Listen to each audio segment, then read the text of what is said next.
Radhe Radhe guys, welcome to my channel. আমি আবার চলে এসেছি একটা বটল আর্টের ভিডিও নিয়ে।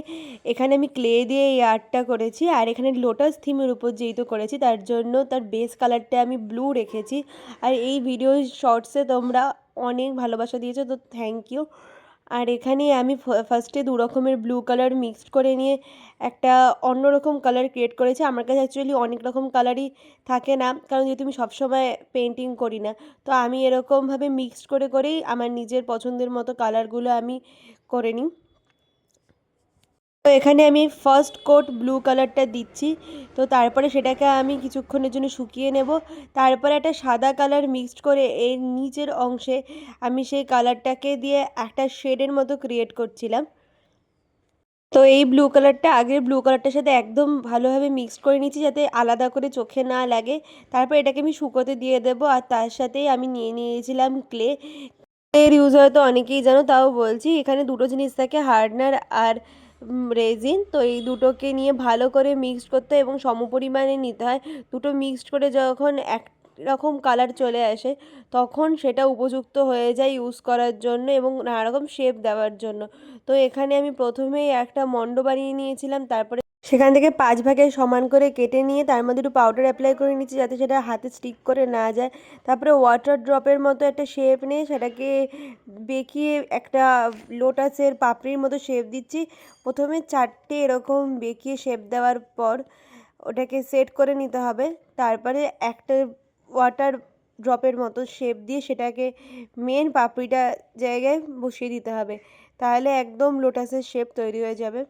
তারপরে বোতলের যেখানে লোটাসগুলোকে সেট করতে চাইছো সেখানে আগে থেকে আঠা দিয়ে নিয়ে পাপড়িগুলো এক এক করে সেট করে দিতে হবে, এবং সেট করার সময় পাপড়িগুলোকে হাত দিয়ে আরেকটু শেপটাকে ঠিক করে দিতে হবে, কারণ ক্লে জিনিস পুরোপুরি শুকানোর আগে যদি বেশি নাড়াচাড়া করা হয় তো তারা শেপ চেঞ্জ করে দেয়। তারপরে এখানে আমি টুথপিক দিয়ে ডিটেলিং করে দিচ্ছিলাম। যদি কারোর যে ক্লে ডিজাইনার থাকে সেটা দিয়ে করলেও হয়। তাহলে বেশ সুন্দর একটা ব্যাপার আসে। এখানে এখানে আবার একটা মণ্ড তৈরি করে নিয়েছি এবং সেখান থেকে 3টে ভাগ করে নিয়েছি, যা দিয়ে আমি একটা ছোটো 3 পাপড়িওয়ালা লোটাস ক্রিয়েট করব। এবং এই লোটাসটাকে আমি করার সাথে সাথেই বোতলের গায়ে লাগিয়ে দিয়েছিলাম। তো লাগানোর সময় একটু ভালো করে শেপটাকে আমার ঠিক করে দিতে হচ্ছিলো, নাহলে বারবার গড়বড় হয়ে যাচ্ছিলো বা বোতলের গায়ে সেটা ঠিক করে বসছিল না। তারপরে এখানে আমি ক্রিয়েট করছি পদ্ম পাতা। সেটা একটু ওয়াটার ড্রপের মতোই হবে, কিন্তু দুদিকটা একটু চওড়া হবে। এখানে আমি দুটো পদ্ম পাতা ক্রিয়েট করেছিলাম ফার্স্টে, একটা বড় সাইজের এবং একটা তুলনামূলক একটু ছোট সাইজের। বোতলের গায়ে পাতাগুলোকে সেট করে নেওয়ার পর আমি আরও ডিটেলিং করে নিচ্ছি এখানে, যাতে পরে কালার করার পর ব্যাপারটা সুন্দর করে ফুটে ওঠে। এবার এখানে আমি আরও কিছু ছোট পদ্ম করেছিলাম এবং ছোট পাতাও করেছিলাম, আর এগুলো ডাট অ্যাডজাস্ট করে এটাকে এক রাত্রির জন্য শুকোতে রেখে দিয়েছিলাম। পরে যখন এটা শুকিয়ে গেছে তারপরে আমি এটার উপর রং অ্যাপ্লাই করছি। আমি এখানে লাল আর সাদা কালার মিক্সড করে একটা বেবি পিঙ্ক কালার ক্রিয়েট করেছিলাম, সেটা আমি সবকটা পদ্মের মধ্যে অ্যাপ্লাই করেছি।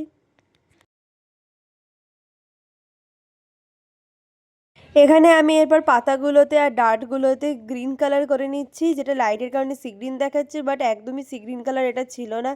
তো এটা লাইট গ্রিন, ডার্ক গ্রিনের সাথে একটু হোয়াইট মিক্সড করে আমি এই কালারটা তৈরি করেছিলাম। তো এরপর আমি করে নিচ্ছি পদ্ম ফুলগুলোতে একটু শেডিং। ডার্ক পিঙ্ক কালার দিয়ে আমি সবকটা পদ্মতে এবং পদ্মর কুঁড়িতে এই শেডটা করে নিয়েছিলাম, যাতে পাতাগুলো এবং এর যে ভাঁজগুলো সেগুলো বেশ ভালো করে বোঝা যায়। এরপর পাতা ডার্কগুলোতে গ্রিন কালার দিয়ে একটু ডিটেলিং করে নিচ্ছি। ডার্ক গ্রিন কালারটাই আমি এখানে ইউজ করেছি, যেটার সাথে হোয়াইট মিক্সড করে আমি এই লাইট গ্রিনটা এনেছিলাম, সেই গ্রিনটাই। এরপর আমি আরও লাইট কালার দিয়ে পাতাগুলোতে শেডিং করে নেব এবং সাদা কালার দিয়ে পদ্ম ফুলের যেখানে আমি কাঠি দিয়ে ডিটেলিংগুলো করেছিলাম সেই জায়গাগুলোতে একটা শেড অ্যাপ্লাই করব। ডানটিতে এবং পাতাতেও সেম জিনিস অ্যাপ্লাই করে নিলাম। এরপর করছি ভার্নিশ। আফটার বার্নিশিং কিছুটা দেখতে ব্যাপারটা এরকমই লাগছিল। তোমরা দেখে বলো কেমন হয়েছে, কমেন্ট করে জানিও। এবং আমরাও অ্যাস্থেটিক ভাইবস আনার জন্য আমি এর উপরে এই সুতো পেঁচিয়ে দিয়েছিলাম। এটাকে ঠিক কী বলে আমি জানি না। তো তোমরা বলো যে কেমন লাগলো তোমাদের। ভালো লাগলে লাইক কমেন্ট শেয়ার করতে ভুলো না। আর পারলে প্লিজ চ্যানেলটা সাবস্ক্রাইব করে দিও। টাটা, দেখা হচ্ছে অন্য একটা ভিডিওতে।